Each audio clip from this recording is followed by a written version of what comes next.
Okie dokie. So, top 5 monsters. Let's see how we get into that. EDA, the floor is yours. Well, we're sticking with Stephen King for me. Ooh. This one is a little bit different. This is our first mechanical monster. It is Christine, the killer car from Christine.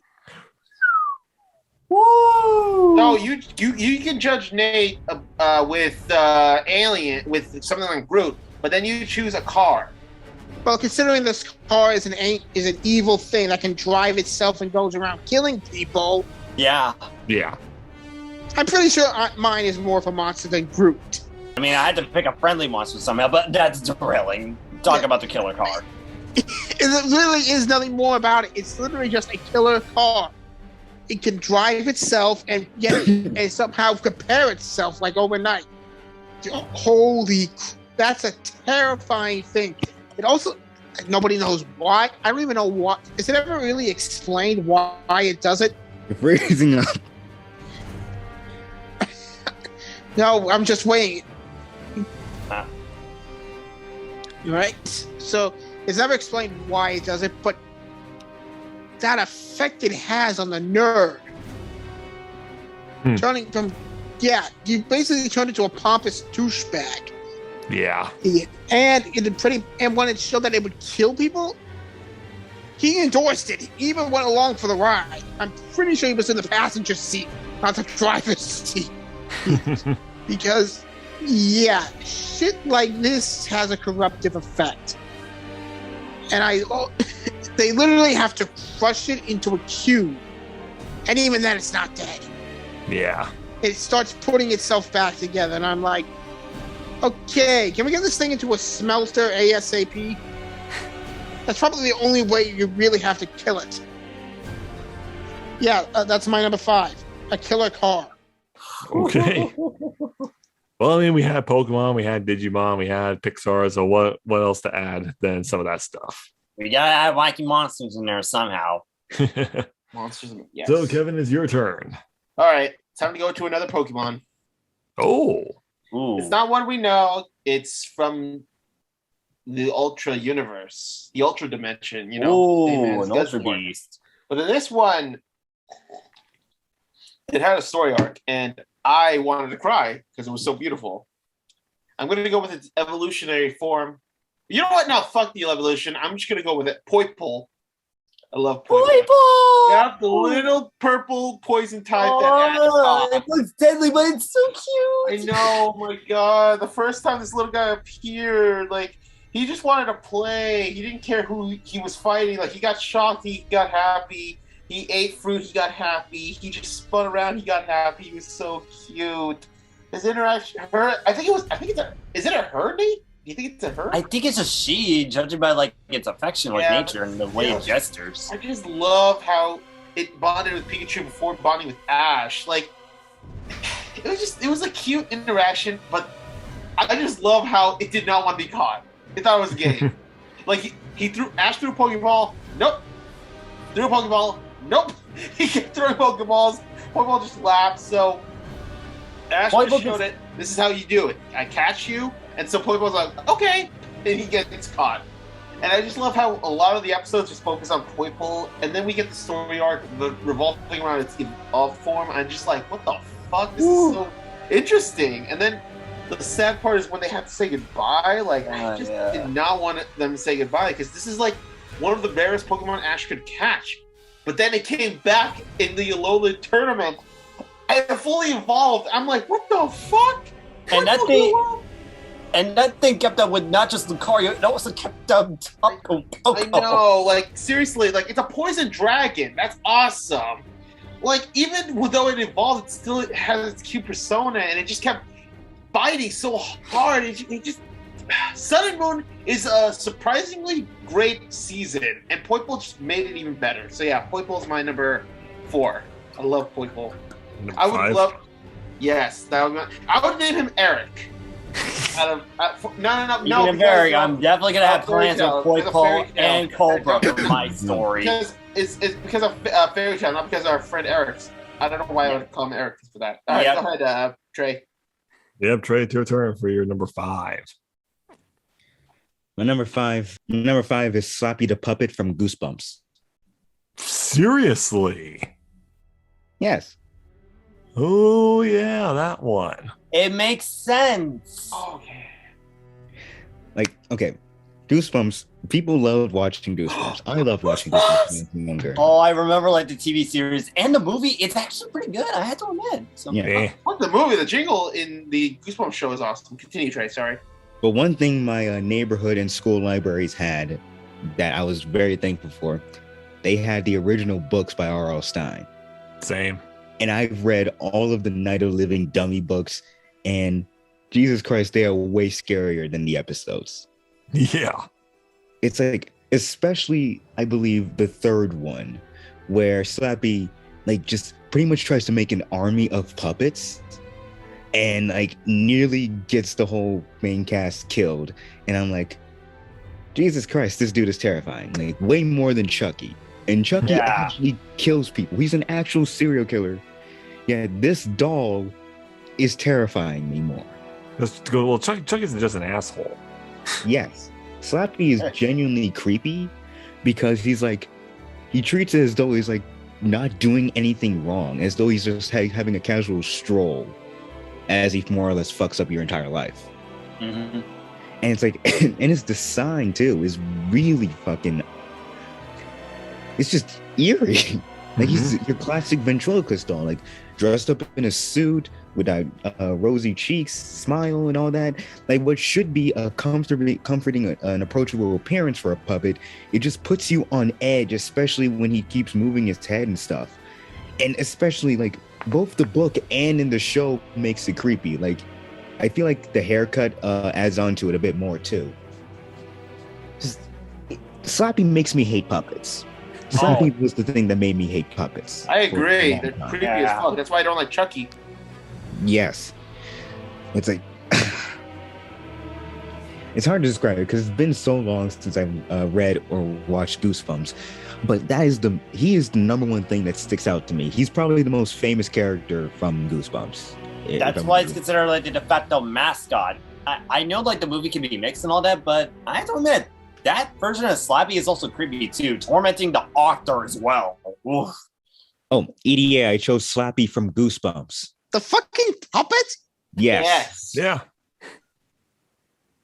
Yeah, you know what? It works. Yeah. God, Trey, thank you. I loved Goosebumps, the show. Oh, I Yeah, that was a good one. Plus, guys, the theme song. You will be. You're You're in for a scare. You know, video idea. Top 10 TV themes. Ooh. That would be nice. That would be nice. Alrighty. To be honest, what's ironic though, as I chose Slappy, but my favorite episode is the one with the superheroes, where the comic book characters are coming to life. Oh, cool. All right, go ahead. Alrighty, Nate, your turn. Well, I mentioned Pokemon. Well, let's dive into the realm of Digimon. Oh, you my god, are you kidding me? Yeah, this isn't technically like a scary Digimon. This is actually one of my personal favorite Digimons as a kid. Sorry, Agumon fans, but I'm a Goblinmon guy. Goblinmon. Look, I like Agumon too. Agumon's still the best. I know people love Agumon, but like Charizard, it could be a bit overrated, let's be real.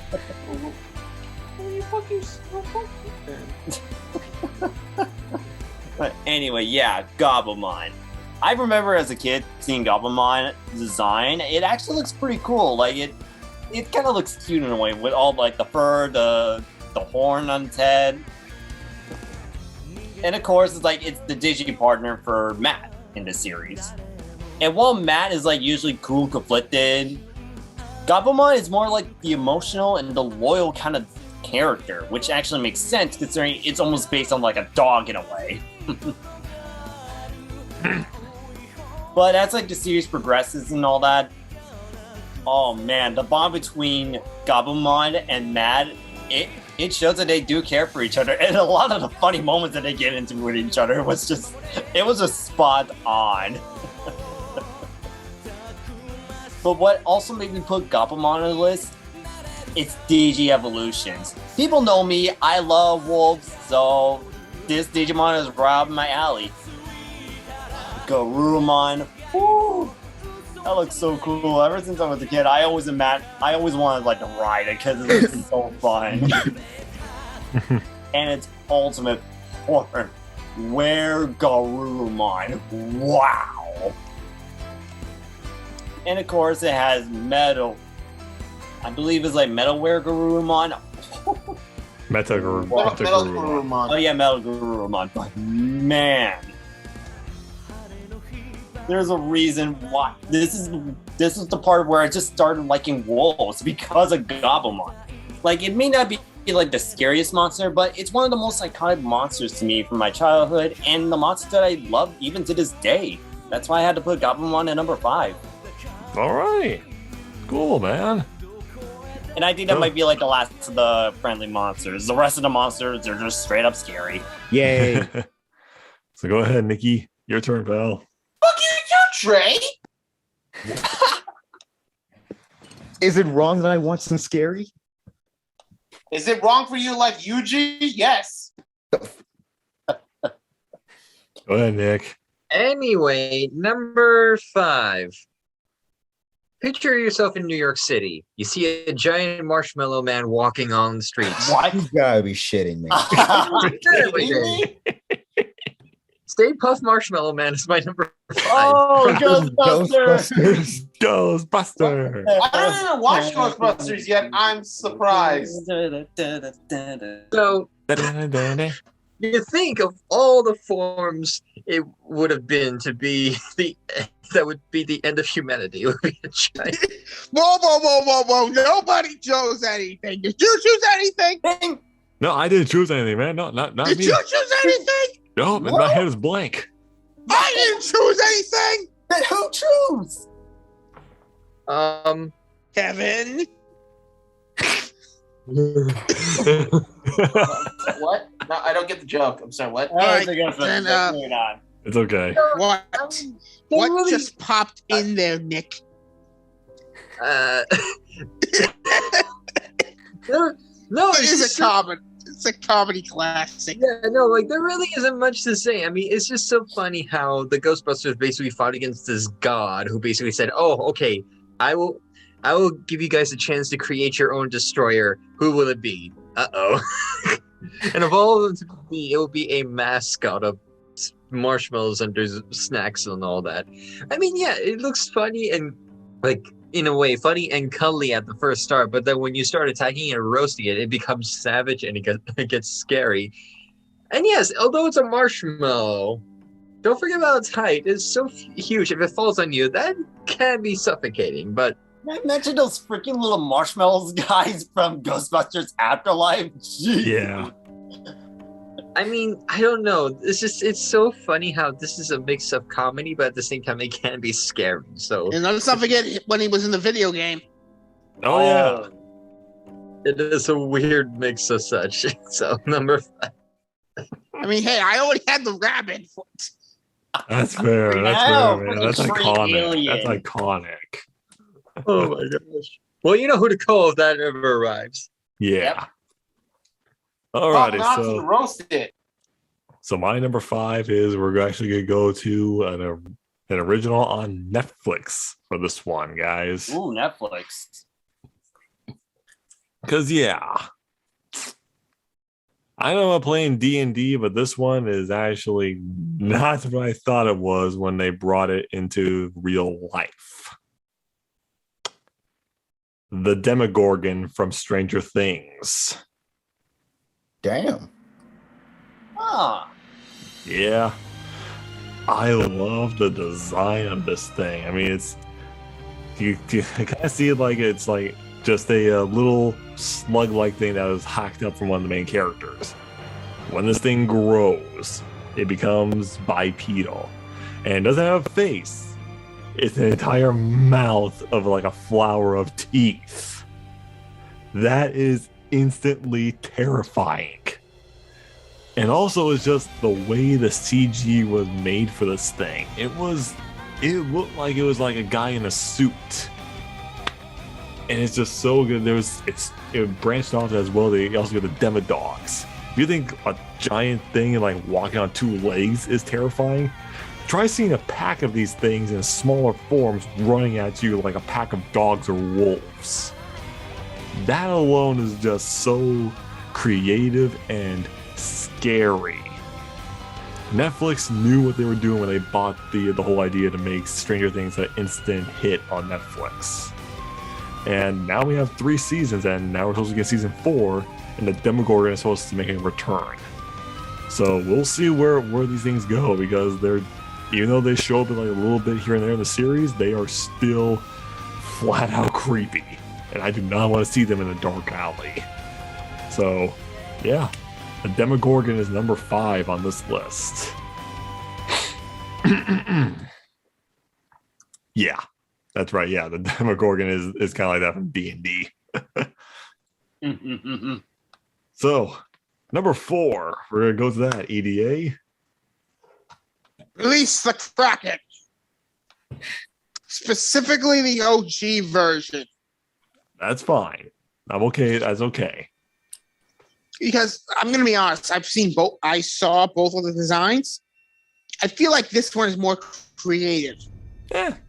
I mean, it's got a spiraling tail, 4 arms, and it's not like one on top of the other. No, there's 2 arms at one shoulder, 2 arms at the other, both facing a direction. So, like, it's creepy as hell with that positioning.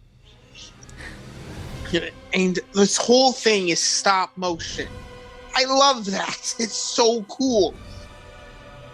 And yes, it does kind of show up in last minute, big thing, but it wasn't integral to the plot of the original movie. Yeah. I loved it. It's terrifying. And yeah, it's one of the most iconic creatures that has ever come out of existence. The Kraken. Nice. So, Kevin, you got number 4, pal? We are Venom. Yep. Wow, Yeah. look at this. Look at Nicholas. He's so done. I was wondering when Venom was gonna appear. But we gotta bring his offspring.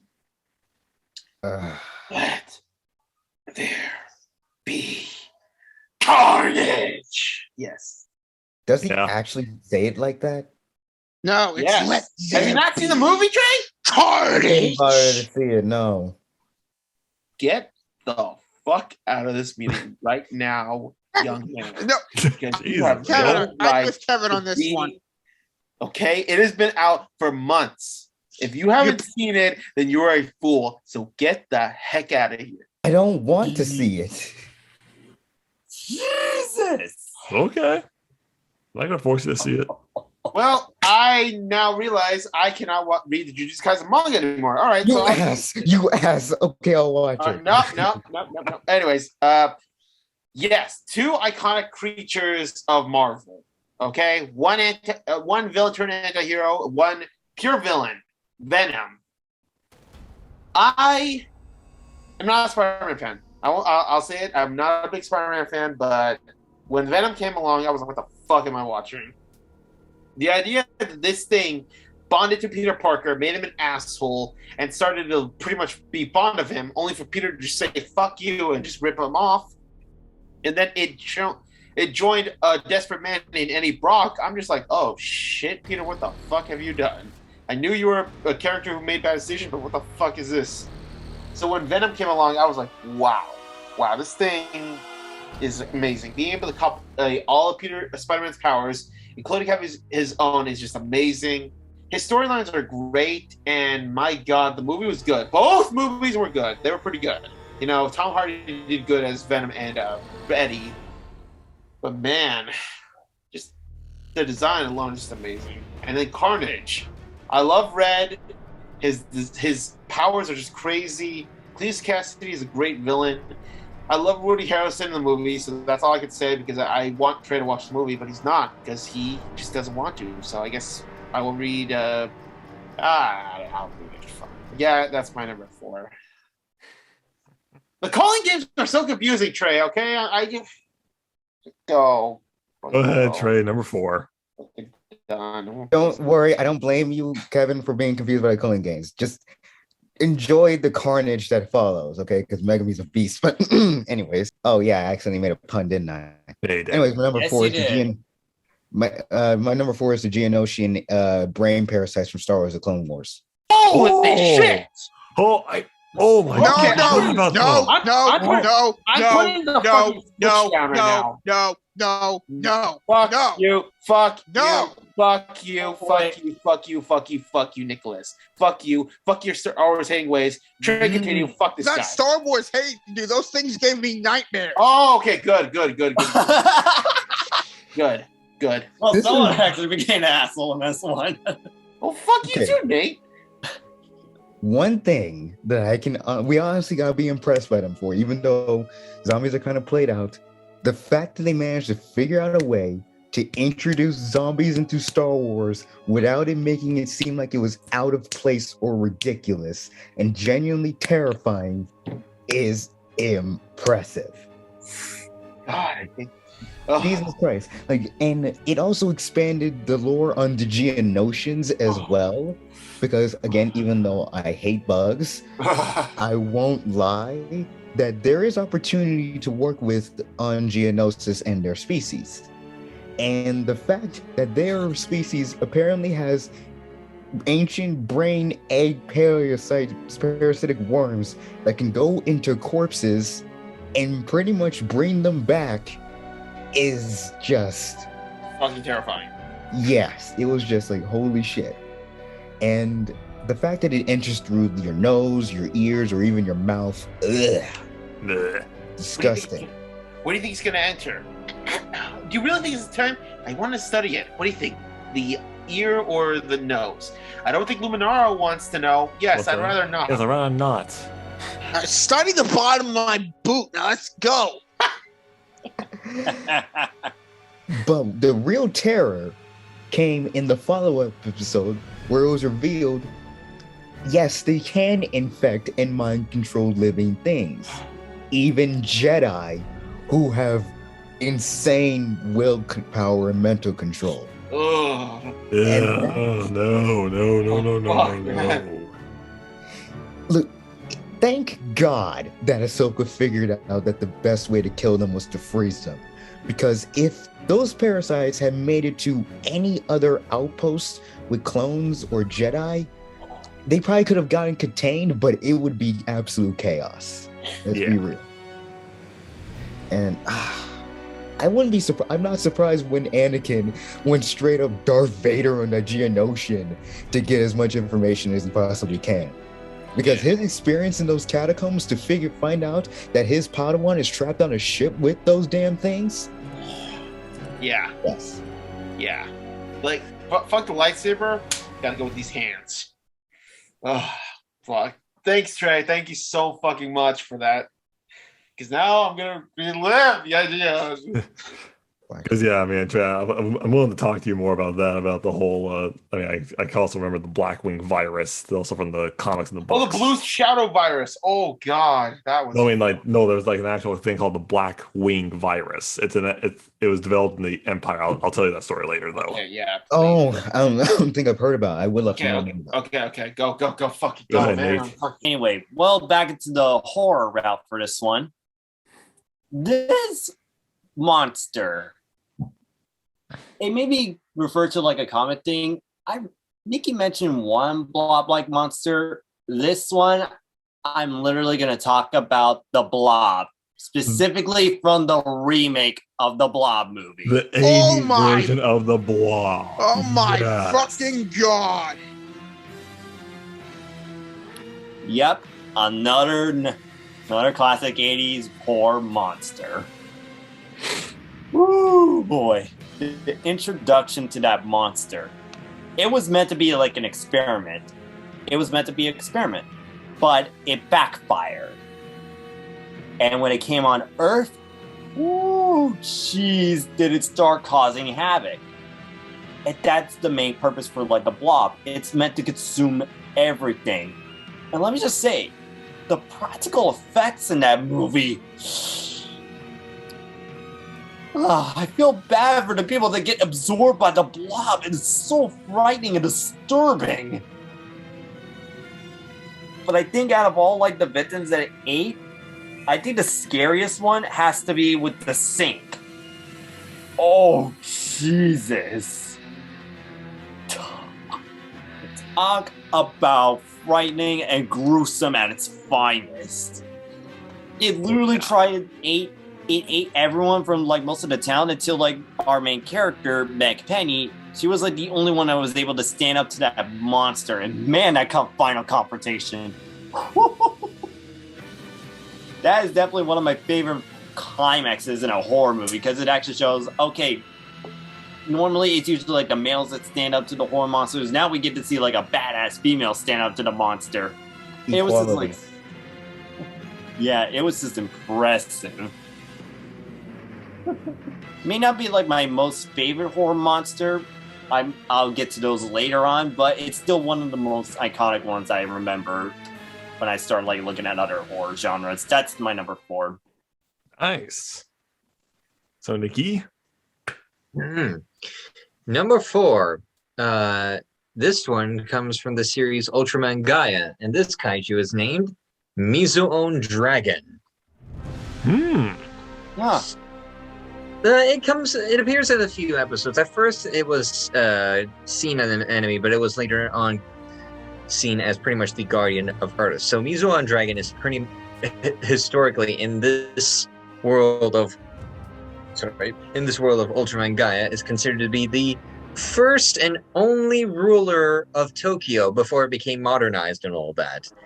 And yeah, pretty much a giant dragon ruled Tokyo many, many years ago. And it woke up one day, pretty much by sending its hordes of tails up in the surface.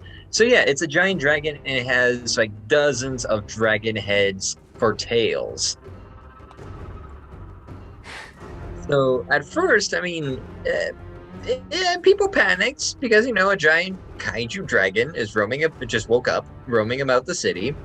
Ultraman, Gaia, and Agul were on guard because of that, but they realized that this is actually one of the guardians. I guess you can say compared to Godzilla, like this is a guardian meant to represent nature and all that. So at first they were enemies, and then they realized that both sides are actually doing what they can to protect Earth.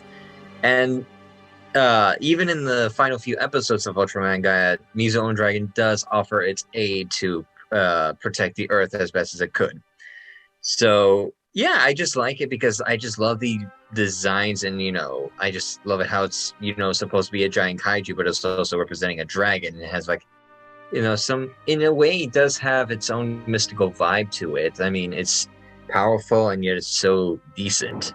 So yeah, that goes to my number 4. Nice, man. That's got. I'm actually really impressed that Ultraman thing got in here. So the next monster on my list, or these next 2 monsters on my list for number 4, it is these monsters eat people in different times, or like time lengths, actually. What? Every 23 years, 23 days, it gets to eat. And what does it eat? Us. The Creeper from Jeepers Creepers. And then what else can tie with a monster that has a time length of feeding? Time to float. God damn it. Pennywise from It. Yes, let Trey suffer. I hate that clown. I hate that clown so much. I fucking hate clowns. These 2 monsters are the ones that have like time lengths of killing people, but holy crap. I'll go with Pennywise because he's been mentioned before.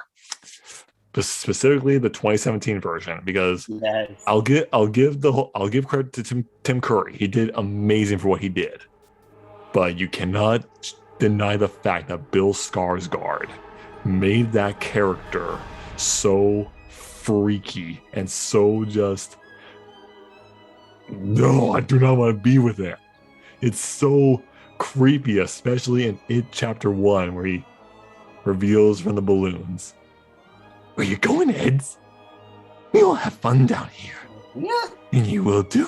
Mhm. We all float.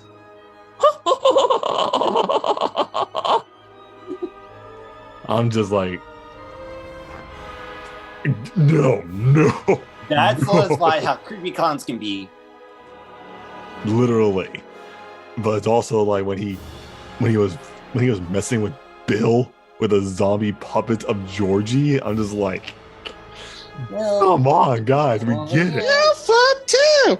You're fun too. You're fun too. You're fun too. oh, Even though that God. part Don't did get make me, goosebumps, Bernard. even though that part did make me laugh because how kind of stupid it was when he was running at the camera like that. But it's also just Bill Skarsgård was actually, he literally was like so shaken up that he actually asked the actors, are they okay after his performances? Because he's like, doesn't even know if he's gonna do this like so like crazy. But regardless, even though yes, the ending was kind of a letdown, but what can you do? But let's go ahead and go to the Creeper from Jeepers Creepers. Oh, wow. We talk about indestructible monsters. This guy is the definition of it. Because you cannot stop him. No matter what you do. He will hunt you down. He will find you. And he will literally take you back to feed. And literally use human parts to help heal himself. And plus, I mean, Grant alone, the design for him is great. He hides with a hat, a trench coat, and plus, I mean, some of his weapons and his motherfucking truck. That truck is literally the horror version of the Batmobile. It's so damn cool. But also, like, I was getting Kratos vibes because he did like call his axe from somebody's head. I was like, holy shit, the Creeper's Kratos. But it's his true form. That is just like,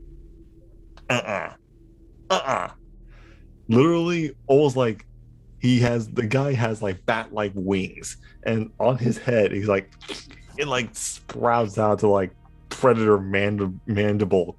I don't know what the hell it was. All I know is that this thing lives to hunt, and it will find whatever person is in its sights. Granted, though, it's kind of demoralizing because Jeepers Creepers 2, they treated him like a Freddy Krueger kind of character, and then Jeepers Creepers 3 came out, and it was like not the sequel we wanted. But who knows? I mean, they're in talks with Jeepers Creepers 4, but I mean, for how long it took Jeepers Creepers 3 to come out, I don't know when that's going to come out.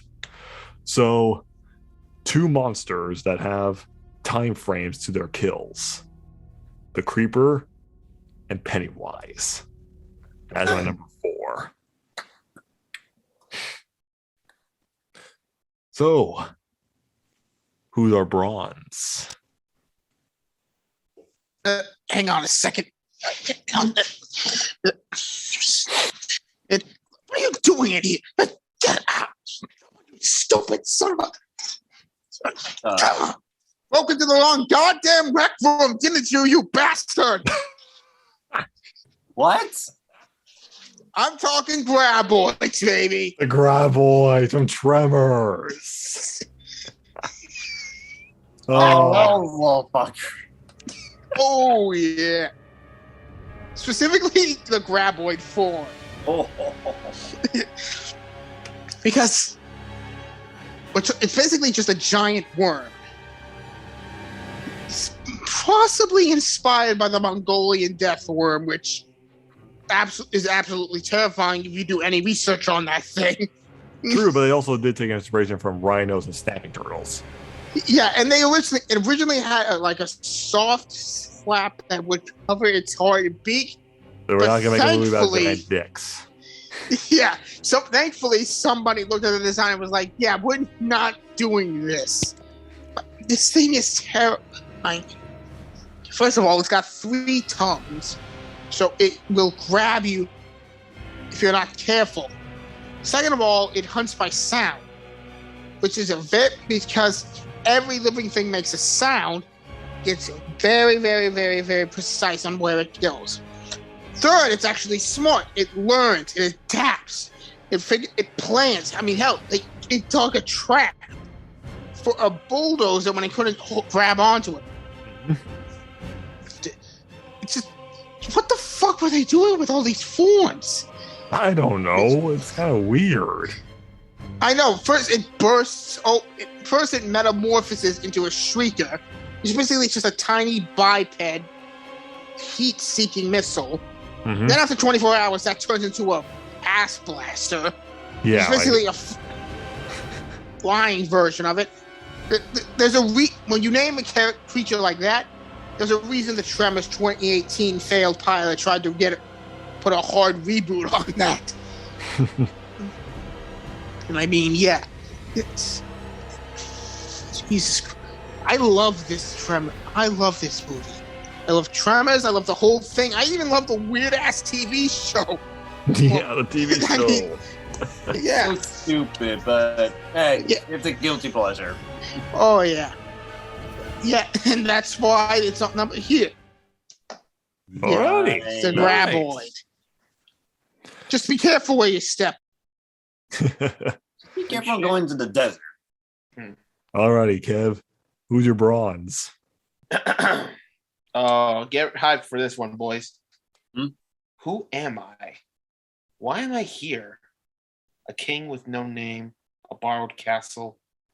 My subjects are mindless drones. If this is the mandate of heaven I have been given, I fear nothing except the kingdom that it will bring. The king of the chimera ants, Merowim. Wait, you serious? Yes. Meryl. Merowim. Why did you react, Trey? God damn it! Who is I this? thought Who are you you were talking about? kidding. I'm sorry. Okay, first, Nick. What Trey? I said I thought you were kidding. No. And Damn. Nicholas, it's from Hunter x Hunter. You wouldn't know. You wouldn't care about the series. It's not that good. Okay, bye-bye. But yes, Barrowum is here. Okay, you know what, Trey? I got into Hunter x Hunter late. All right. It took me a long, arduous journey with Gon as the lead to get the Merowim. Okay, so cut me some slack. It's fine, man. All right, but Merowim, he went from being like, he's a Cell ripoff to being, holy shit, he's an amazing character. All right, this guy, first of all, the way he was born was fucking gruesome, just ripping out of his mother's belly. Second, the fact that he's willing to kill any of his subordinates that disobey him. Like the fact that one of them were trying to help his mother, fuck you, he kills them. When the wrong servant tries to help him, kills you, and he eats them. And he doesn't like the taste, so he decides, I want Nen users. And then when he takes the castle, he starts to learn more about humanity. And I'm just like, what the hell? It's just, he's starting to learn more about humanity, and he wants to be a king, so he starts trying to be good at everything. Chess, every game, like he tries to be better at everything. He's trying to expand himself, and yet he feels that there's something missing. That's when he meets this one blind girl in a game of Gungi, and he loses every time, and he just starts thinking, what the fuck? What the fuck's going on? Why is this one human just beating me? And then when she asks what his name is, he doesn't know. He doesn't have a name. He's just a king. He doesn't have a name. Why? He has an existential crisis, and it's just like, wow, this is human. I don't know why, but I like this. It's so human about it, and I was invested in Merom the entire Chimera and arc, and then when he fought Netero, he didn't want to fight him. He just wanted to talk. He said, I see humans like you, and I want them to live. I've seen this blind girl has potential that grew in her. I see you have potential, so you shouldn't die. And then just like, the idea that he wants to build equality, he doesn't want borders is cool, but he only wants the people that are worthy to live. And I'm just like, holy shit, I don't know if I want this guy to lead. Which led to one of the greatest fights in that series. Meryl's just an adaptive creature, and I love him for that. It just sucks that he died. Props to Max Middleman for the performance. Oh, yeah. That was great. The saddest part is that he's never talked to Gon. Like, imagine a monster turning human and a human turning monster talking. Like, just imagine how amazing their talk would have been. And then I would have had Meryl kill Gon. He'd be friends with Noah, and then they go kill Taraka, and they become friends with Leorio and Moral, and that's how the story ends. That's all. That's it. So yeah, Meryl is number 3.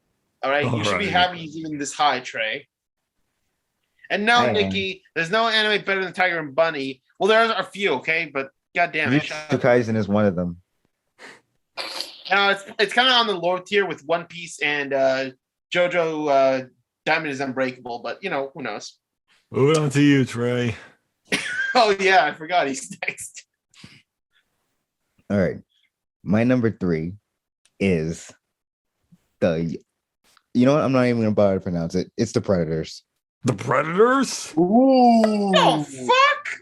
Yes. Talking And about the Kevin, I'm not Predator copping out and raising making the it a whole. tie. Okay. Yes. I'm not.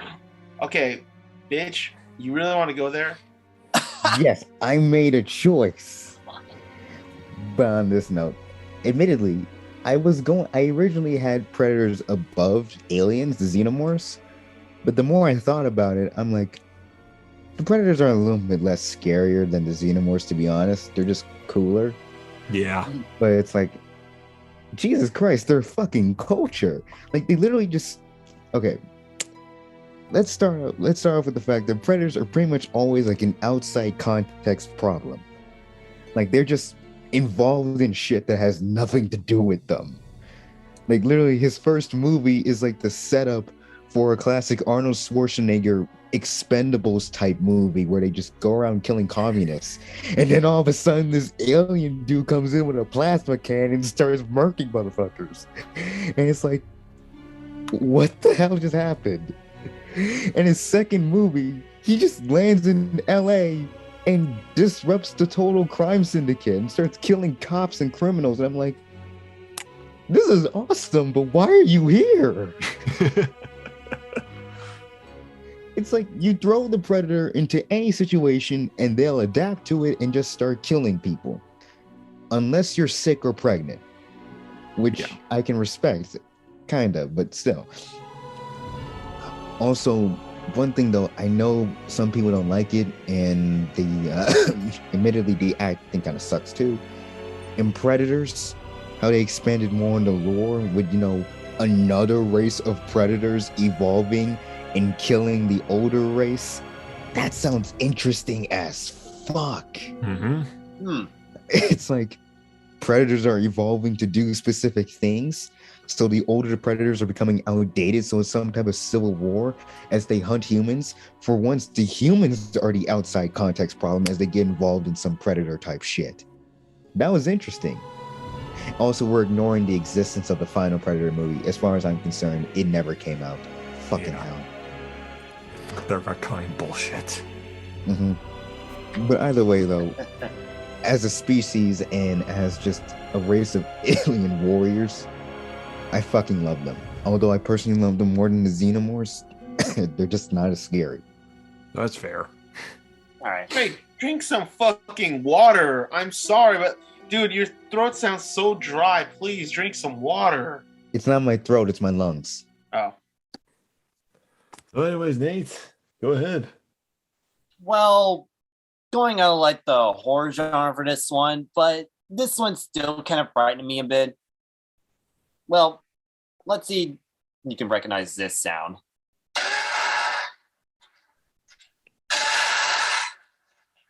Fuck? I can barely hear it, dude. Oh, goddamn. Yeah, just fucking say it, please. It's the Spinosaurus from Jurassic Park 3. Oh. Oh. Yeah. Dang it. I tried to play like the roar, but it didn't work. God damn it. Yeah, you gotta have this. You gotta have it almost next to the microphone buddy next time. Yeah, oh well. But anyway, the Spinosaurus. I know, I almost picked the T-Rex from the Jurassic Park. I almost picked that one. But then I remember Jurassic Park 3. While it may not be a great movie, it still had some good moments here and there. And I think what made it work is the Spinosaurus. Jesus, that first introduction to the Spinosaurus, holy cow. That's one way you introduce a very vicious dinosaur, always chasing the main characters around, and major props. And this is the one that did caught me off guard when we saw the Spinosaurus kill the T-Rex in that fight. Jesus. That was bullshit though. That's not how Spinosaurus jaws work. Yeah, it was pretty bullshit. That I will admit. But it was pretty frightening. I was like, wow. Can't believe they killed out the mascot of Jurassic Park. Holy cow. But anyway, what I also love about the Spinosaurus is that every time it appears, it always torments the main characters, always try to kill it. After all, it has that killer instinct that is always known for. Jeez. And of course, you mentioned bullshit with that part. It's also bullshit how it meant is defeated around the end, because wow. What defeat? It just left. Yeah. It just left. Yeah, it just walked away. I was like, seriously? You're seriously gonna leave like that? Come on! I mean, they already treated the thing like a slasher villain anyway. It only pops it out of nowhere. Yeah, it's that ridiculous. But thankfully, it was able to get a little bit more recognition thanks to its appearance in Jurassic World. Because wow. Way more deserving than it was. Yeah, I can only put in the top 3 since, there are some parts in Jurassic Park 3 where it does have some bullshit moments, with that fight and all that, and I was just walk away after doing so well. But hey, I still remember the Spinosaurus. It's actually probably one of my favorite dinosaurs personally, and just seeing how vicious it could be, always tormenting the main characters, I had to put it for number 3 just for that. Okay. Still questionable on the Spinosaurus one, but whatever. I mean, we have questionable choice, so. Go ahead, Nikki. Number 3, the 8th wonder of the world. What? King Kong. King Kong. I can't really pick. I don't know The which one punk ass that lost to Godzilla. King Kong ain't got nothing on me. So, I mean, we're talking about the big boy himself, the king of all apes, and hey, it's Godzilla. I don't know where I'm going with this accent. Anyway, definitely one of the classics to kaijus or giant monsters in general, and also pretty much the start of the rivalry of the first ever, pretty much the first rival to Godzilla, similar to how Superman and Batman are rivals in the way, or how Ash and Gary are rivals in Pokemon, and all of that fun stuff. So I'm just saying, in this case, King Kong is equivalent to Godzilla. They're both rivals, and pretty much, I would say, in terms of in terms of power, I would say King Kong has the advantage when it comes to skill and, in a way, slight tactician, because we see that King Kong in general has the ability to think and to strategize in some cases. Disagree. Agree to disagree. Yeah, I'm just saying, he's able to improv some things. Oh, he's able to use a branch as a batting clubs and all that such, or he's able to use some of the buildings to his advantage. But he does. But yeah, and I definitely also like I wouldn't say human side. I think more of the sentimental side, because when we see King Kong interact with humans, especially with the characters that we see in the recent King Kong movies, like the one in Skull Island and the one with versus Godzilla, I definitely enjoy seeing how oh yes, it's a giant ape, but it's able to understand human sentiments or human emotions. And it's evil to yeah, that too. It is so touching. It's good to see like that this thing knows some bits here and there, and this thing knows what it's like to have a home, and what it's like, to want a family, even though in lores or such, King Kong is said to be the last of his kind, and so far the last and possibly the strongest of his kind. Well, that's all we know, but we don't know like what plans they might have for like the King Kong or Godzilla multiverses, especially what we've seen and learned a bit in the Godzilla versus King Kong. But yeah, it's just nice to have some iconic figures in the monster movies, and King Kong is definitely one of those classics, but also iconic. So number 3 goes to King Kong. Still lost to Godzilla, but okay. I know. Lost like a bitch. Punk ass bitch. That's what it was. So number 3. Sure. You know what, Trey? I like you now. Number 3 is that we're sticking with the horror route for this one, because this one pushed practical effects to its limits. No. I think I know where you're gonna go there. I can't. There really is no quote to some of it, but with like, what? Yeah, and fuck you too. Yeah. John Carpenter's The Thing. Yes. It's on my list. I'll say that much. Oh What are you my! waiting for, man? Cut me loose! Cut me the hell loose! Cut me loose! Damn it! Come The on! thing that cut me inspired loose. Among Us. I love that Yeah. fucking thing. Now I know you gentlemen had a long winter, but When if we you had to find take the time, time, I'd I'd rather rather not spend spend the the rest rest of of the the winter. winter. Time for this fucking couch! Oh my god, this movie is here, and this is actually funny. Critics hated it when it came out. Critics fucking hated it. Oh boy, did that come bite in the bags But later this on. movie succeeds in practical effects, baby. Because the thing about this, you can't trust anyone. Mhm. You don't know who it'll be. It'll be like, that dog scene was like, what the fuck? Run. But then when you learn that actually it's starting to go to human hosts, the first time you see it is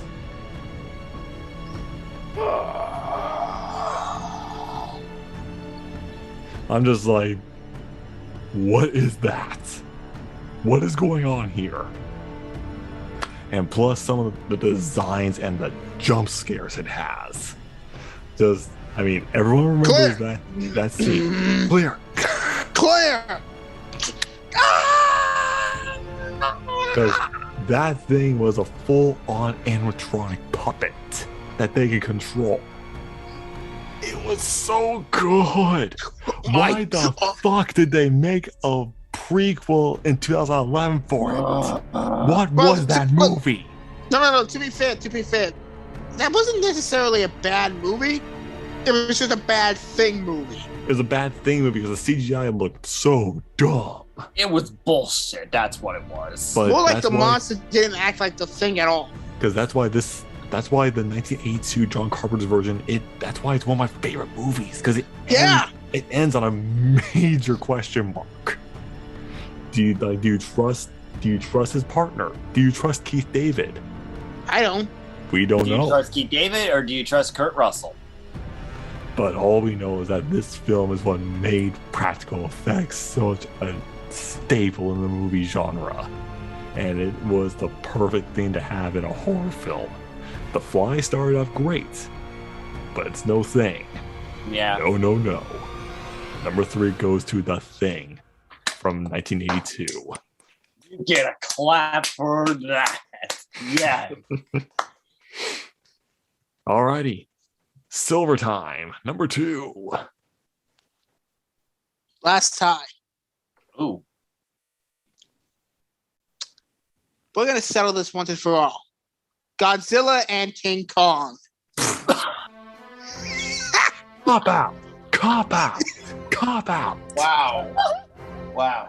And look at You gotta make a Trey. choice. Wow. Look at No, I don't. No, I don't.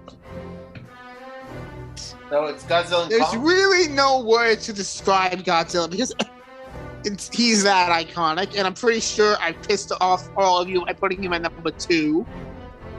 So I'm gonna let somebody else. I think I killed Nate. I killed Nate. But here, we're gonna talk King Kong because once you see his story as an allegory for the slavery trade in America, really changes everything about his film, doesn't it? I mean, yes. Also, I think you guys are also forgetting about the original Godzilla versus Kong. I remember it. Yeah, didn't Godzilla lose in that fight too? Yeah. Yeah, he did. So technically, they're 1 for 1.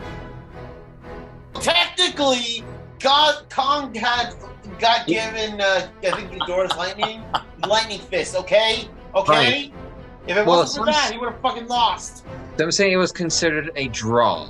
Yeah, but the movie says bullshit. Yeah, fuck that shit. Godzilla wins all the time. In the classic. Except in the classic. And this fight is actually really interesting because Godzilla has the power advantage, that's for sure. But King Kong is, I'm going to go with slightly faster, slightly more intelligent because he's an ape. Yep. Are we sure though? Because he didn't get drunk on berry juice in that movie. Well, if you ferment fruit long enough, you can get drunk. That's just a scientific fact. I'm just stating the fact is if they kept on going that route, he's probably gonna go to rehab at the end of that movie. But yeah, the 2 most iconic monsters in both Western and Eastern history. You can't deny they're basically on equal footing. That's why they have to go together. Okay. In my mind. Wow. All Still right. a cop out though. This coming from. Oh no! Wait, I was thinking of. I'm copping out. Yeah, Kevin put Aliens and Predators on the same number. Well, speaking of Kevin, it's his turn. Yep, it's your turn, Kevin. Number 2. Fuck you, Nate. Agumon. Okay? I'll always be an Agumon fan, alright? I love dragons, and I like dinosaurs, and I like fire. He's a balance. Alright? In all seriousness, like Pikachu, Agumon's the icon of Pokemon. And when he appeared in the anime, I was happy. He seemed like he was a naive, innocent little dinosaur, and I loved him for it. Every episode he interacts with Ty is awesome. What the Nicholas, what? How did you stab yourself? What did you... I didn't know you were... Oh, you're bad. Why? Because I was happy you chose Agumon. I was just doing this and I hit my leg. Idiot. You fucking idiot, man. Come on. Anyways, yes. It's just... Agumon's just an amazing little Digimon, and he's always supportive of Ty, and goddamn, his evolutions are great. Greymon is awesome. Metal Greymon's badass. War Greymon's even more badass. Oh my god. And then there's another, he has multiple evolutions. Like, Nate, you never mentioned this because you didn't know. Each Digimon has branch evolutions. Like, Greymon has like multiple, like in Data Squad, he had Geo Greymon, Rise Greymon, Shining Greymon. Didn't he also became Skull Greymon at one point? Oh, we don't talk about that. We don't talk about that. That was a bad okay. That was a bad phase. Okay. That was a bad phase, but goddamn, just like you cannot have Digimon without Agumon. He's always been iconic, and goddamn, the last movie. Oh my god, I didn't see it, but I saw the last scene and I cried. And just... Also, Lex Lang did great as War Greymon, and I'm so happy me and Brandon met him. So yes, Agumon. What? You know what? Do I have? I don't have him, but I have War. I have War Greymon. See, Nate? I'm ahead of you. Yes, Agumon. He's the best. Alrighty, Trey, it's your turn. Come back, buddy. Agumon, he's still cool. So. No, fuck you, Nikki. I'm not opening the box. Okay, go ahead, Trey. Oh, he's there. Yeah, he's there. All right. My number 2 spot is Xenomorphs, as I've said. No, it's slightly above Predators. Oh my fucking god, you are. Oh. I give up. I fucking give up on this guy. You know what? Fuck you. Similar to the Starship Arachnid Empire that I mentioned, Xenomorphs, their sole purpose is to kill shit, make more Xenomorphs, and kill shit. Like, someone on TikTok pointed it out. Do you not notice how they always stay dormant? They don't do anything until something or someone lands on their planet. And they just pretty much pop out like, huh, something just landed near us. Let's go fuck it up. All right, time to go kill some shit. Exactly. It's like they don't even need to eat. They don't even really need to sleep. They don't even need to breathe oxygen. They can breathe in space. Their sole fucking purpose is to kill shit. And like, not only can they kill shit, but whatever they breed with, they take on its traits. Like, it face hugs a dog, it's like a dog-like alien. Face hugs a predator, we get a pred alien. Motherfucking what? Like, literally, like, you can drop a xenomorph into like the Marvel or DC universe, and unlike Goku, it would solo that shit.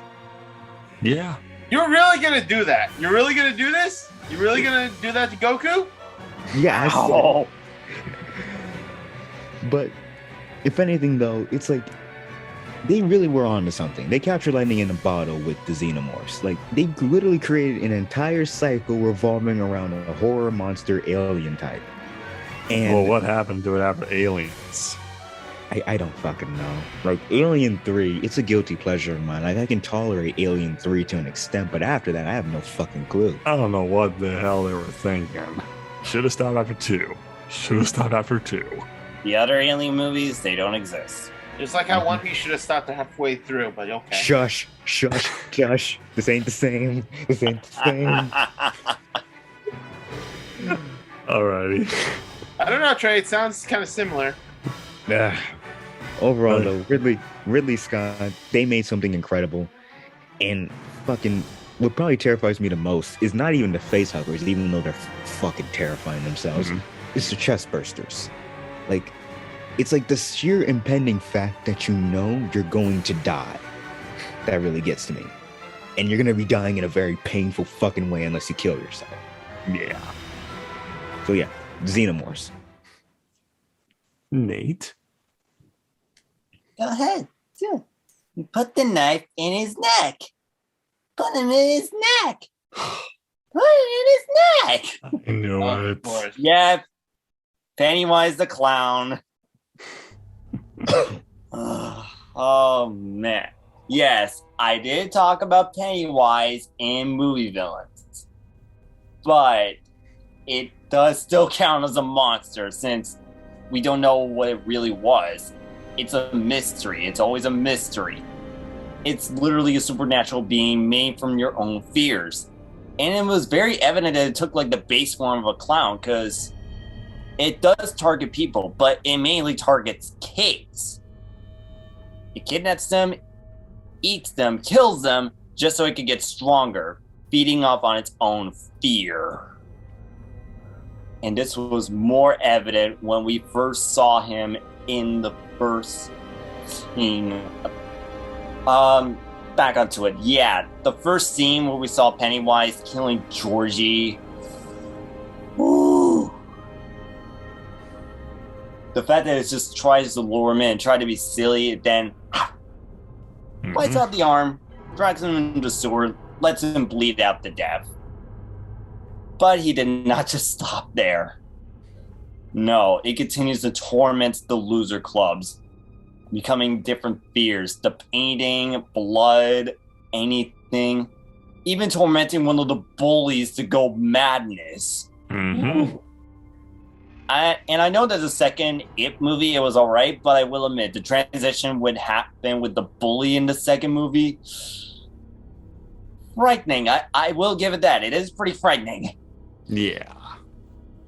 And even though Pennywise does scare the crap out of me, I still can't get over like the goofy moments, especially with the whole silly dance, and as well as like trying to.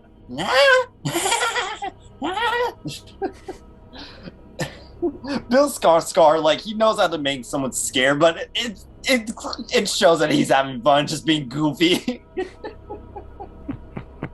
I got not much else to add since 3 people already cover him, but yeah, Pennywise, that's my number 2. Alrighty, Nikki. I'm getting so fucking annoyed with Pennywise right now. Anyway, moving on to number 2. Not our fault it's that iconic. Number 2, in my opinion, is the creepiest kaiju to ever exist, especially in the series of Ultraman. Griza from Ultraman X. It is an alien kaiju born from distorted space, where no life exists. And, just because most of you guys like horrors, imagine the most maniacal laugh you've ever heard, and it echoes. Holy crap, his design is awesome. That's how creepy it is. Hear it laugh, and you'll find out why it's so creepy. So, this thing is pretty much fluid-like. The way it moves is like one of those, I guess in comparison to like a ring girl, or basically how it almost shifts its head or its upper body like this. Almost like a puppet, and it's scary. Nothing can hurt it, almost nothing can hurt it. And it keeps laughing maniacally. And despite being the size of a kaiju, it moves very fast, and it can destroy buildings with a flash or with a beam. It even possessed an Ultraman, which is pretty much considered the giant superheroes of the universe. It is terrifying. I do not like it, especially with its laughters. Even if you kill it, it laughs. It is so frightening. It first appeared in Ultraman X, and then it appeared to other Ultraman series before. And like I said before, it even possessed, like, horror movie possessed an Ultraman. Like, it's so... I don't know if it was intended to be creepy, but it is to me. Okay. So there it is. Number 2 goes to Griza, whose name is a combination of greed and glee. Wow. Catchy. So yeah, check it up, hear it laughter, you'll know why it's scary. All right. Well, speaking of laughter, it sums up this horror movie monster that I know of.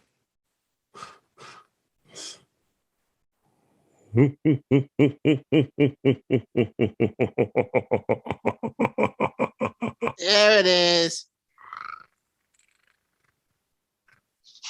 Yep. The Predator from the Predator series. As everyone knows, I love me some good old Predator. Predator is great. Predator is king. But I have to admit, yes, what the hell they do to him? But we cannot excuse the fact this guy made Arnie run for his life. Let's get that out of the way. And there's also one Predator alone was actually exiled from his tribe and actually fought an entire planet of xenomorphs and came out on top. Damn. That guy was a beast. And it actually tied into the Aliens of Predator Requiem movie. That was Wolf. That was the Wolf Predator. Because these guys, they live for the hunt. Their weaponry is so, like, a lot of it can be a fate worse than death. I mean, not just getting, like, the predator claws or the spear, but also, what about the net? Oh, Jesus. And it's just, like, crushing you. It's, like, slicing into your skin. It's just so... This thing knows what it's doing. It's a huntsman. It hunts for sport, but it's to build its skills. That's why it goes to any different planet it can hunt for. Plus, the designs of all the predators are fantastic. Each of them are so good and unique. Different helmets, different body styles, different weapons. The mandible jaws that open up. Oh yeah, Oh, practical effects made that good. And fun fact, Peter Cullen did the voice work and the sound effects for the Predator. The voice of Optimus Prime is the Predator. How about that? Not the weirdest thing I've ever heard. But we'll see. I know Shane Black's the Predator left a really bad taste in my mouth. But let's see. I will give Hulu a chance to see what the movie Prey has in store. That is a prequel to Predator. So I'll give it a chance. Yeah. I mean, it can't be any no matter worse. what happens, it can't be worse than what we got. Indeed. So yeah, the Predator goes on number 2. So let us awaken some monsters and go into honorable mentions. Shall we? Creeper, Jeepers Creepers. Bing Fang Foom, Marvel. The Thing from John Carpenter's The Thing. Godzilla. Godzilla from Godzilla. Shelob, Lord of the Rings. Xenomorph, the Alien franchise. Cannibal Humanoid Underground Dweller. Rancor, Star Wars. The Rancor from Star Wars. Mothra. Mothra. Yep. Gamora from the Ultraman series. The Angel of Death, Hellboy 2. Iris, Camera 3, Advent of Iris, Revenge of Iris. Walkers, The Walking Dead. Sarge from the Doom movie. Red King, also from the Ultraman series. Clover from Cloverfield. Dragon, Godzilla. Man, Bear, Pig, South Park.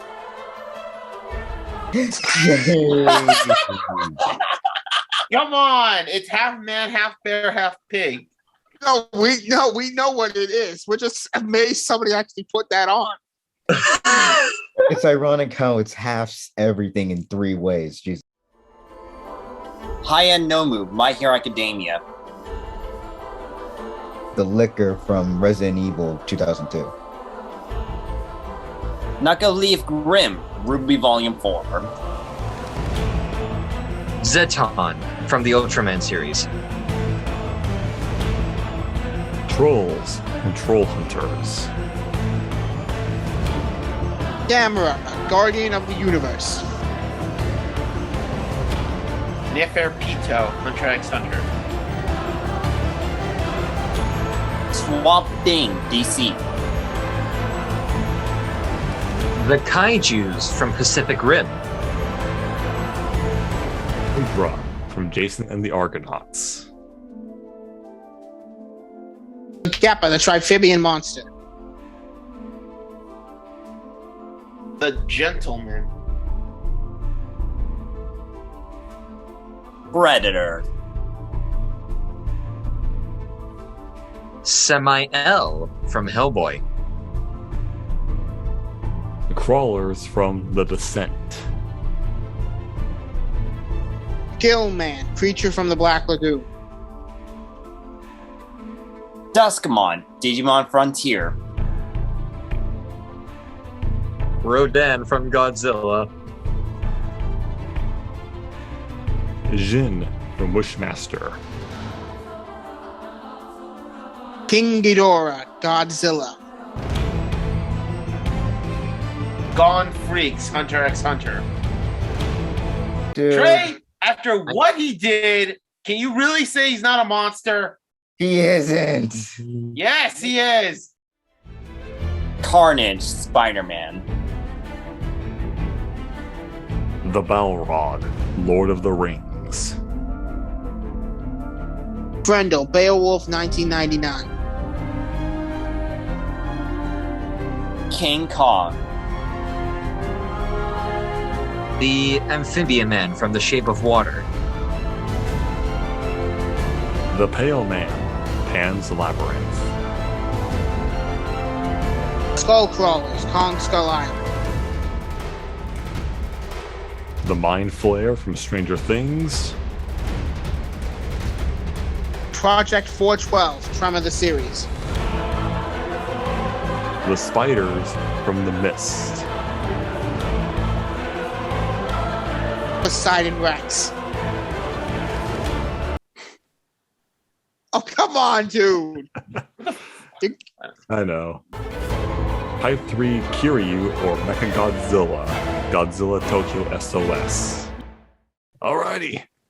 Who is the big number one monster, guys? I know you guys are going to look at me like I'm weird, but my number one could probably eat everybody else on my list with room for dessert. Number one is the Blob. Oh, That is actually yeah, a fair choice. it would. Eat all, including Godzilla. Really the 1980 version, okay? Because here's the thing, that movie starts off as a setup to the... You think it's just going to be a straight remake of the 50s version. But then it makes that hard right turn. And it becomes its own movie. Holy crap. I mean, I saw some video online talking about all the different effects they use to bring this thing to life. Yeah, it shows all the models, all the air cannons, the little tricks they use with performers to show the effects, and then they just filmed in reverse. I mean, it is technically just a gelatinous blob that would start off as a piece of germ warfare, but dear God, is it terrifying. And here's one, and there are so many little details to it. My favorite one guy stares up as a tentacle starts coming down at him, pulls two pins off of grenades. Tentacle hits him, absorbs him. A few scenes later, we see two flashes of light inside the blob. That's what his effort basically amounted to. Fuck all. Nothing. It didn't do anything to stop this monster. The blob is a force of nature, so it don't make sense that only something else from nature can stop it. You literally got to freeze this thing solid to stop this thing. And even then, you still got to keep it under lock and key. I mean, yeah, it didn't do well at the box office, but I mean, it went up against Roger Frickin' Rabbit and a bunch of other stuff. Yeah, it did. It really didn't have a fair chance. But there's a reason nobody's bothered to try and remake this again. We don't want to see Goop in CG form. We already have a perfect version of it. Yeah, this thing is terrifying. It's creepy, and yeah, it's number one. Alrighty, yeah, that's a fair choice, man. With So, fair Kevin, reasoning, I hope. Go ahead for number one. Yeah, all right. Obviously, this is the one that is the most iconic movie monster, or monsters, because this is my last tie. Because one of them is the king of the monsters, and one is the false king. Godzilla and King Ghidorah. Of course, I had to. Come on. I'm representing. Come on. Represent! Yeah. All right. So, God damn it. Godzilla is one of the most iconic creatures in Japan. I mean, how many movies have we gotten with the big G? You know, like ever since. It's got to be close to 100. Exactly, and it's just like all his movies show him as this big monster that can destroy everything with atomic radiation. And yeah, he was used as kind of like a PSA about nuclear shit, but Then he started to become more iconic. You know, we got more monsters, and he slowly became more of an anti-hero to a hero. And I just like how every iteration gives you something different, and we see different ways he handles his opponents. I mean, remember Godzilla Final Wars? He's literally fighting everyone. That was crazy. But then we got Godzilla 2014. Oh, That movie was good. That movie was good. Then Godzilla King of the Monsters was good. Then Godzilla vs. Kong was alright. But goddamn, just the big G. I love the lore they explain in with him. I love how he's basically the king of the Titans that's pretty much keeping them under control. If one of them goes off, he's gonna fucking kick their ass. So who has to face him? The false god Ghidorah. Holy shit, this thing. First of all, it's a dragon. It's an alien dragon with 3 heads. That's amazing. I just love his design. I love his roar in both the original and in the movies now. And goddamn, his gravity beams are so OP. The fact that they could hurt Godzilla and they could charge with electricity is amazing. God damn it. And damn, I love how all 3 heads have personality, especially that dumbass Kevin. He was funny. But man, when they faced off in King of Monsters, like, that was brutal.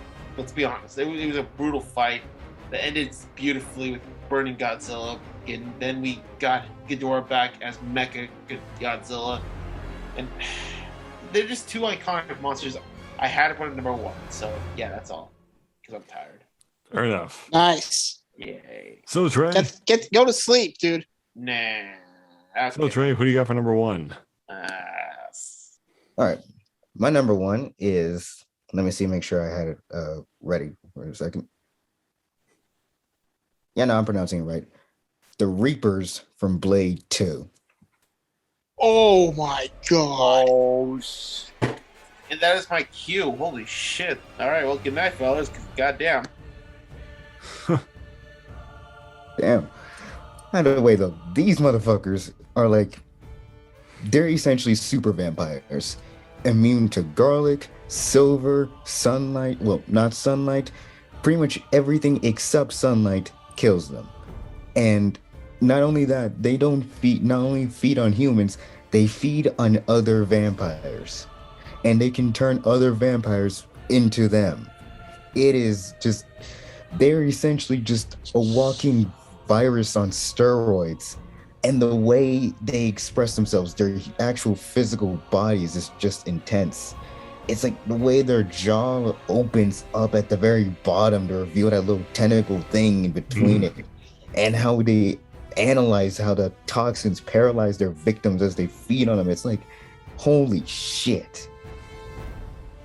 And the main villain, Karnak, like, we see him at his best. Like, he's the first and the strongest of the Reapers.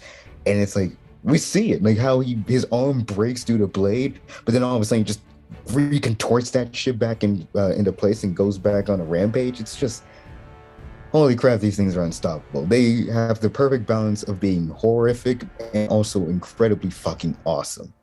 That's my number 1. Nice. I was not expecting that, man. No one was. Alright, so Nate.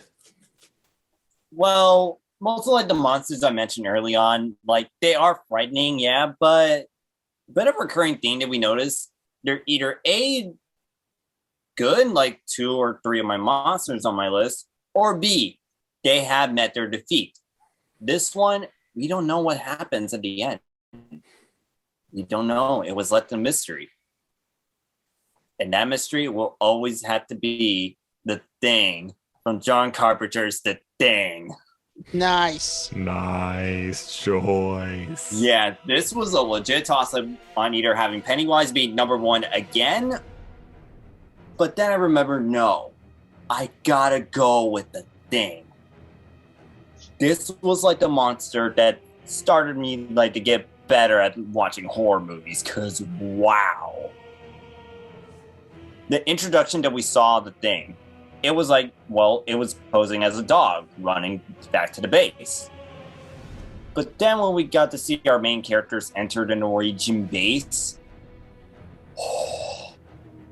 you know things are screwed up, because that monster, The Thing, it started posing up as like different animals and all that just to disguise itself. But then, after seeing like the Norwegian crew, it started to pose as them. And that is frightening because this is the thing. It could become literally you. It could copy your memories. It could copy your personality. It could copy your mannerism. So it makes the paranoia more gradual than you think. And Jesus Christ, the way that it kills its opponents before posing as them. It is frightening. Like, literally, the only way for it to reveal its true form is that you threaten it. I think the best example was the blood scene. You're the only one who could have gotten that blood. We'll do you last.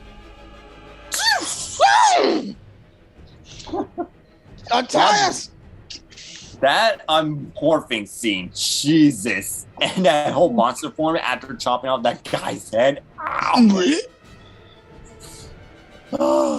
That is frightening. Even after setting it on fire, it's not done. Because it wants to escape, it wants to like survive and all that. That's what makes it more monstrous. And the best thing about it, at the end, most people say that, oh, the monster is dead, but there's an implication that it might be still alive. And it's very evident with the chemistry between Kurt Russell and Keith David, where they're at the point that we're exhausted and they still don't know who they're going to trust. Leaving a bit of a sense of dread and mystery that the thing, it could be one of them. It could be still alive. It could be out there still. And yeah, I'm not even going to bother with that stupid ass movie into 2011. Ugh, fuck that movie. But yeah, the thing, I had to put it at number 1 because we don't know if it's survive or not. Who knows? That's why I had the king as one of my personal favorite monsters. Nice choice on that one. So, Nikki, what do you got? In my opinion, even though the king is in its name, it does have what it takes to be the king of all monsters, or the kaijus. Number 1 goes to the three-headed menace himself, King Ghidorah. Oh, you meant to link with Kevin. Well, technically he put two, but still, I put still counts. In my opinion, the one king, hence in the name. But yeah, still, no. Pretty much, like, the origins vary on whether the comics or in the movies. But if we're going back to the classics, pretty much we recall, like, many things. Like, oh, it was sent back to the time when Godzilla was becoming Godzilla, but instead it's 3 dragons united as one, or it was born many, many, many years ago, and it's been a rival to Godzilla ever since, and it's frozen in the tundra, and all that such. Oh man, but regardless, when it makes its, grand golden appearances in any movie or any series, you know that shit is about to get down between him and Godzilla. And the thing is, even after death, Ghidorah is up for another round. Like, even if one of his head is decapitated, just upgrade it and it will become a half cyborg for Ghidorah. Or, is like, you killed it, don't worry, it'll come back in another few years or so in the Godzilla SOS. Oh, you killed it in the movies? That's okay. Link its skull to the Mechagodzilla and have it come back as that. So even in death, Ghidorah doesn't want to give up. It will come back in any way and deal with it. Even alive, it is a threat. Yes, it has 3 heads. But the ferocity, like the might it has. It's pretty much the teamwork that the 3 heads are pulling together. And also the lightning breath it has. Yeah, maybe it's something compared to the radiation beam that Godzilla does, but damn. Getting hit by lightning? Ooh, that is unpleasant. No, thank you. Not to mention, when it flies, it pretty much spells doom to humankind and to all other monsters. Because it pretty much has what it takes to beat Godzilla. And it shows that it too is an alpha. It will not give up until it's the only alpha. And maybe it's a bit of a bias, but because of King Ghidorah, that's where I got my interest in some kaijus or giant monsters. So the number one goes to the Golden King himself, King Ghidorah. That is a fair choice, man. Honestly, you choose any Godzilla monster, that could be your golden ticket to be introduced to the kaiju genre.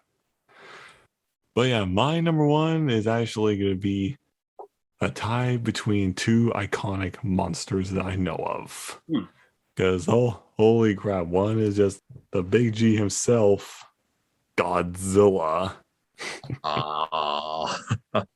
But who's tie? who else can tie with him? As we know as his arch nemesis, a false king, Ghidorah. A three-way mental link. Kevin is missing out on this. Hey, what are the three heads? I'm the goofy one. That meme. But yes, Godzilla. Oh my god, Godzilla is my childhood monster. I grew up watching every single one of his movies. I loved all of them as a kid. The corniness, the cheesiness, all these guys in rubber suits smashing on models. It's just so much fun.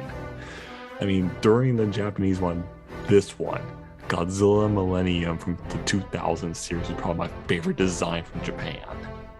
Until, of course, the Godzilla Monsterverse one came out, and that is probably, it's up there as my new one. But it's also just you know you're a famous movie monster when you get a Hollywood star on the Walk of Fame. You know you're a big deal when that happens. And yes, over 36 movies, 2 animated specials for him, 1 animated crossover, tons of video games, leagues upon legions of comic books. This guy is the king. He is so cool. The roar is so iconic for Godzilla. Literally taking a rubber glove and rubbing it across a double base. It's all you need to make the roar. I love this guy. Even some of the weird, the Godzilla dancing jump he does in the 70s. It's just I remember ridiculous, seeing that. I was like, awesome. okay, that is stupid, but it works. But it's also just how he can be he's the savior / destroyer of Japan. Because when they bring him back in the Heisei series, he goes darker again. And the Heisei series is probably one of my favorite Japanese series of Godzilla. Nice. My gosh, when Japan decided to reboot him themselves, Shin Godzilla. Oh boy, that was something. But it was the reason we get all these versus monster movies. Yes, we know he lost to King Kong in the first King Kong vs. Godzilla, because King Kong was still fresh in people's minds. Godzilla only had 2 movies when he was out. Okay? But it's just, but the fact remains that he is the one to keep all the kaiju in check, all the titans that we know of. That's why he's the one and only king of the monsters. But the only one that everyone knows him that can be a true rival and arch nemesis to him is the Golden Dragon, King Ghidorah. This kaiju, this monster, first debuted in Ghidorah the Three-Headed Monsters back in the 1960s. And Jesus, I mean, he's a giant three-headed dragon that's made of gold from space, okay? That alone is just wow. But it's also his lore, the way he is. He's either an alien invader or an alien creation, or build him to be the iconic Mecha King Ghidorah. It wasn't until Godzilla 2019 King of the Monsters came out when the Monsterverse Ghidorah made its appearance. Oh my god, that was awesome.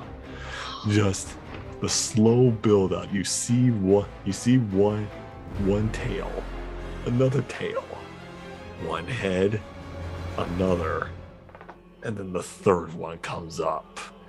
And just when they first showed these two together, you see the size difference between him and Godzilla.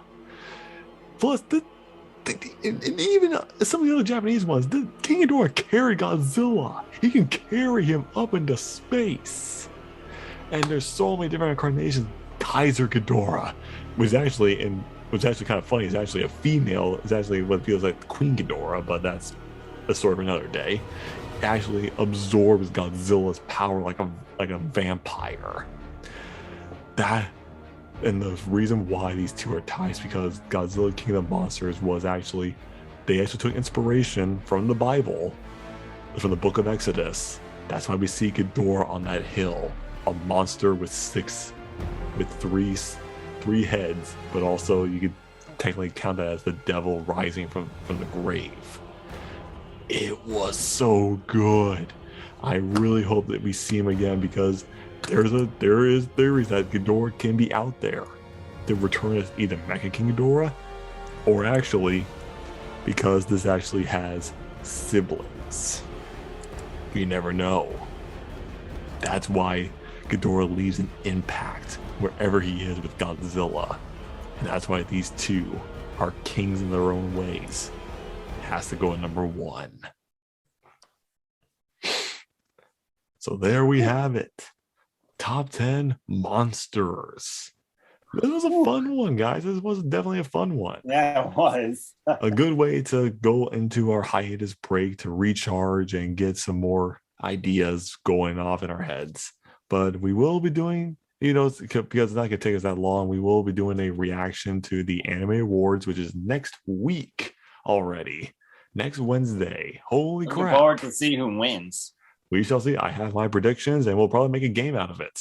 Whoever has the most points wins. We'll see. I have my list and ready to go.